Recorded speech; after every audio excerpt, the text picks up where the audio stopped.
तो एक साल में मैंने हमारे मंत्री से आ रहे हैं, उनका हम स्वागत करते हैं।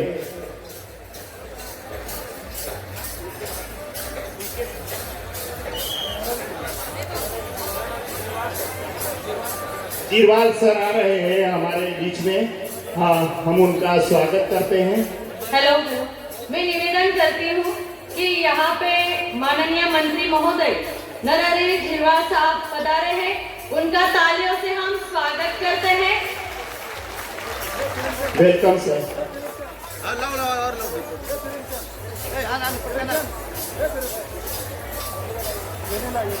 यहाँ के वाद्य बजाने वाले को मैं रिक्वेस्ट करूंगी कि अपना वाद्य आप बंद कर दीजिए क्योंकि सेशन शुरू है। और उनके साथ में हमारे साकरी विधानसभा की आमदार मंजुळाताई गावित, तुलसीराम दादा गावित भी पधारे हैं। और उनके साथ में हमारे आदिवासी शिक्षण सेवा प्रतिष्ठान के यशवंत पवार जी साहब, वो भी यहाँ पे पधारे, उनका भी हम तालियों से स्वागत करते हैं।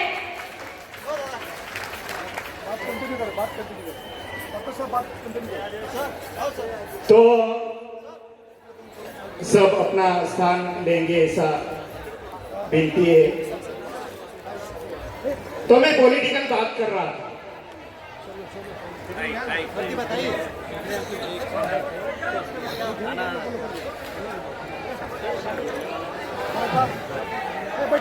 बैठो। जी जी,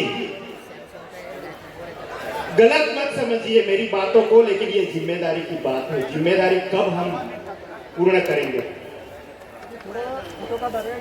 2 मिनट।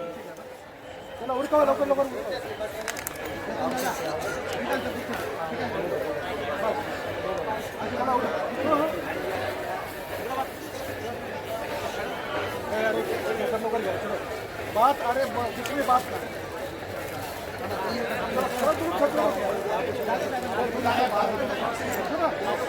डॉक्टर साहब रखो, डॉक्टर साहब आगे बात करो।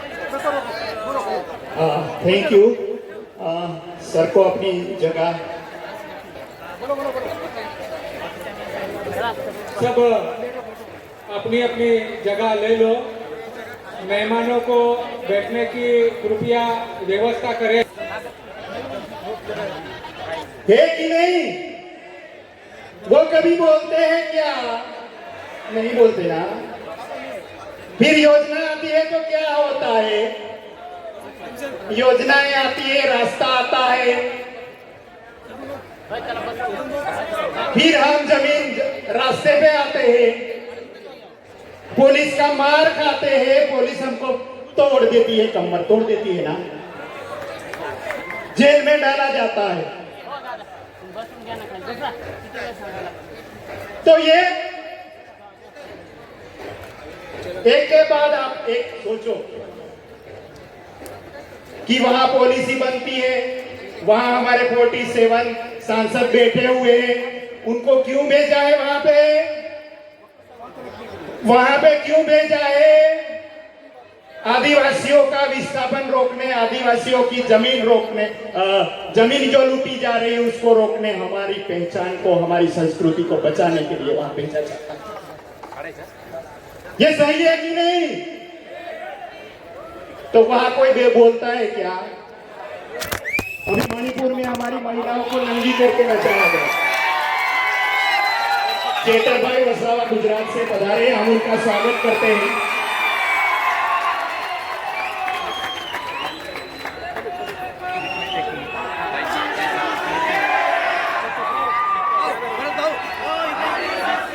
धन्यवाद। हम चेतर भाई को बाद में सुनेंगे, अपन अपनी आवाज को। और पद्माकर जी, वल्ली साहब, माजी मंत्री श्री भी पधारे हैं, उनका भी स्वागत। तो मैं बात कर रहा था, पॉलिसियां वहां बनती है, हमारे 47 सांसद बैठे, एक भी नहीं बोलता है, तो हम उनको क्यों भेजते हैं?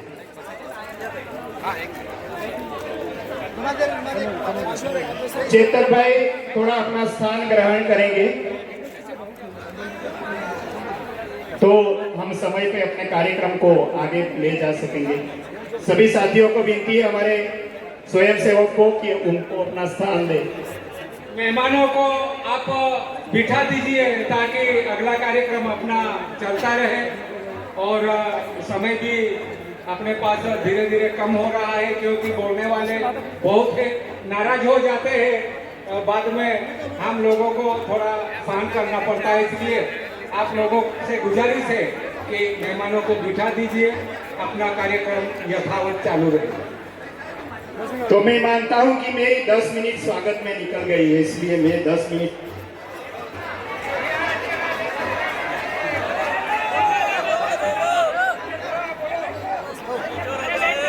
तो मैं किसी का विरोध नहीं करता है। आदिवासी एकता परिषद किसी की विरोध नहीं, बार बार बोलूंगा, मैं कभी भी पॉलिटिक्स में नहीं जाने वाला।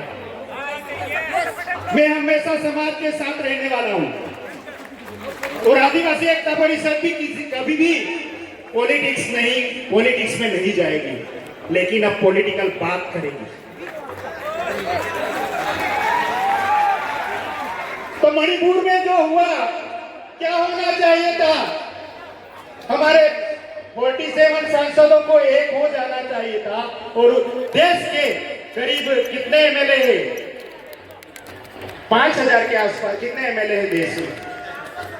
487 एमएलए है, उनको इकट्ठा आना था। आए क्या?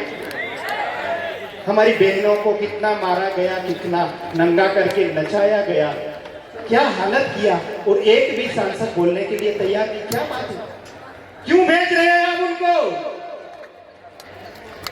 इसका कारण एक है, वो हमारा काम क्यों नहीं करते। सबको आप कीजिए। आदिवासी एकता, आदिवासी एकता। आज के नए अध्यक्ष विनय कुवरा जी को याद करते हुए मैं अपनी बात को यहां शुरू कर रहा हूं।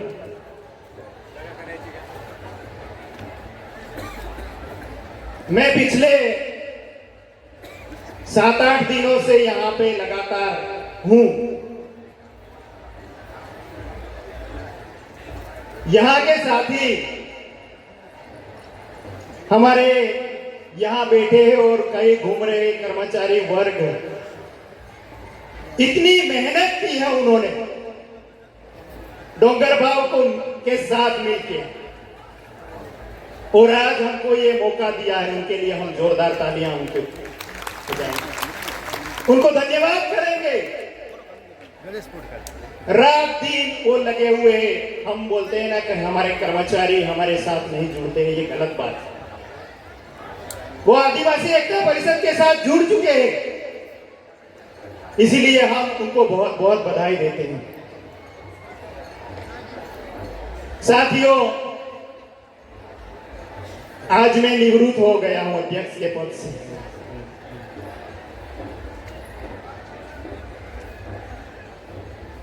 बहुत बड़ा काम है आदिवासी एकता परिषद का, ये छोटा मोटा काम नहीं, क्योंकि हमारे जो संस्थापक सदस्य थे उन्होंने देखा कि पिछले 5000 सालों से मेरा आदिवासी भटक रहा है, उसकी जमीन को लूटा जा रहा है, उसको विस्थापित किया जा रहा है, और वही सोच लेके उन्होंने 92 में महाराष्ट्र का दौरा किया। पूरे महाराष्ट्र में घूमे और उसके बाद उन्होंने देखा कि मेरा पूरा समाज बिखर चुका है, अलग अलग पार्टियों में बिखर चुका है, अलग अलग धर्मों में बिखर चुका है। वो अगर इकट्ठा नहीं आएगा तो ये समाज आने वाले समय में खत्म हो जाएगा। और यही सोच के इन्होंने आदिवासी एकता परिषद के केंद्र में संस्कृति को रखा है। ये हमारी संस्कृति, हमारा ढोल, हमारा नाच, जहां एक डॉक्टर भी नाच सकता है, एक आईएएस ऑफिसर भी नाच सकता है, एक दारू पीने वाला भी नाच सकता है और एक गरीब भी नाच सकता है, ये हमारी संस्कृति। और इसी संस्कृति को आगे बढ़ाने के लिए हमारे साथियों ने काम किया और हम आज 32 सालों से देख रहे हैं कि हम कई हद तक हम सफल भी हुए संस्कृति को बचाने में। हमारे कर्मचारी वर्ग अपनी भाषाएं बोलने लगे हैं, अपनी बोली बोलने लगे। अपने घरों में जो ब्राह्मण को बुला के पूजा करवाते थे वो अपने पुजारी से पूजा करवाने लगे। जो आदिवासी बोलने में कतराता था वो अब गर्व से कहता है मैं आदिवासी हूं। तो हम कई हद तक हमारी संस्कृति को बचाने में सफल हुए ऐसा हमको लगता है। लेकिन साथियों, हम दूसरे मुद्दे पे भी जो मानव मुक्ति का और प्रकृति मुक्ति का मुद्दा है आदिवासी एकता परिषद, कहीं कहीं मानव मुक्ति पे हमने थोड़ा थोड़ा काम किया है, लेकिन प्रकृति मुक्ति के मुद्दे पे हम कहीं इन 32 सालों में हमको लगता है कि कहीं कमजोरी है हमारी। हमको लगा मैं आज थोड़ी पॉलिटिकल बात करने वाला हूं। यहां बैठे हुए पॉलिटिकल जो भी है वो अपने सर पे ना रहे कि ये हमारे लिए बोला है। और अगर मैं बोलता हूं तो आप तालियां भी नहीं बजाएंगे, हम उनको अपमान भी नहीं करना चाहते। तो हमको लगा कि देश आजाद होने के बाद संविधान में हमको 5वीं अनुसूची 6वीं अनुसूची हमको आरक्षण दिया गया है, तो हमारा समाज कहीं ना कहीं आगे बढ़ेगा, हमारी प्रकृति को हम बचा पाएंगे, हमारी जमीन को हम बचा पाएंगे। यही सोच के साथ हमारे लीडर काम करते थे। लेकिन आज 76 साल हो गए, 76 या 78 साल हो गए। हम आज खत्म होने के कगार पे आ गए। क्या हो रहा है? ये सोचने की बात है। हमको लगा कि हम इस पंडाल में हमारे जो जनप्रतिनिधि है उनको भी मान सम्मान के साथ बुलाएंगे, वो लोग सुनेंगे और अपनी बात को वहां पे रखेंगे, ऐसा हमारा मानना था। लेकिन हम मानते हैं कि हम कहीं उसमें थोड़ा कमजोर रहे। 1% भी प्रतिनिधि बोलने के लिए तैयार नहीं, और वो 1% ही बोलता है, वो भी कब कई पार्टी में चला जाएगा, दूसरी पार्टी में, वो भी कभी पता नहीं था। ये समाज जिस विचारधारा को लेके आपको वोट कर रहा है, जिस विचारधारा को लेके आपको जिता रहा है, तुरंत आप इस समाज को ठग के इस पार्टी में से इस पार्टी में, इस पार्टी में से इस पार्टी में, इस पार्टी में से इस पार्टी में, क्या करते हो आप? क्यों ठगना चाहते हो इस समाज को? कब तक आप लोग नहीं बोलोगे? कब तक आप चुप रहोगे? और ये आने वाले समय में आदिवासी एकता परिषद लोगों को राजनीतिक तौर पे जगाने का आंदोलन करने वाली है, क्योंकि हम ये मानते हैं हमारी जमीन को मोदी जी नहीं लूट रहे, हमारी जमीन को अनिल अंबानी नहीं लूट रहा है, अदानी नहीं लूट रहा है। हम ये मानते हैं कि हमारी जमीन को एक तो संसद में नीतियां बनती है, दूसरे ट्राइबल एडवाइजरी कमेटी में नीतियां बनती है, तीसरे डिस्ट्रिक्ट पंचायत में नीतियां बनती है, और चौथे ग्राम सभा। 4 जगहों में हमारे जमीन को बेचा जाता है और सहमति दी जाती है। तालियां मत बजाइए प्लीज। और यहाँ पे हमारे ही लोग बैठे हुए, दूसरा कोई नहीं है। संसद में भी बैठे हैं, ट्राइबल एडवाइजरी कमेटी में भी बैठे हैं, डिस्ट्रिक्ट पंचायत में जहां हमारी जमीन बिकती है, और ग्राम सभा में भी हमारे ही लोग बैठे हैं। वो कभी नहीं बोलते। वो क्यों चुप है? समाज खत्म होने के कगार पे हो, वो आप कुछ बोलने के लिए तैयार नहीं हो। ये क्या हो रहा?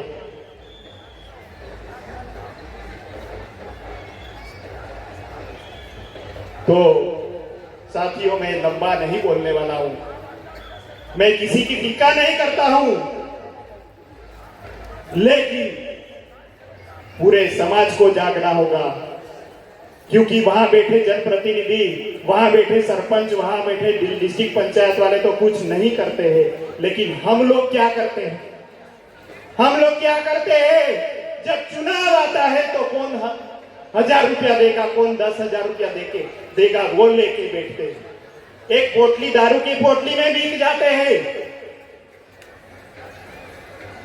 तो कहीं ना कहीं 80% जिम्मेदारी उनकी है, लेकिन 20% जिम्मेदारी में से भी हम मुखर रहे।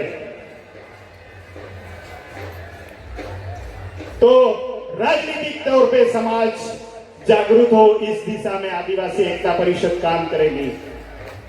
किसको वोट करना है, कौन हमारे लिए बोलेगा, इसके लिए आदिवासी एकता परिषद काम करेगी।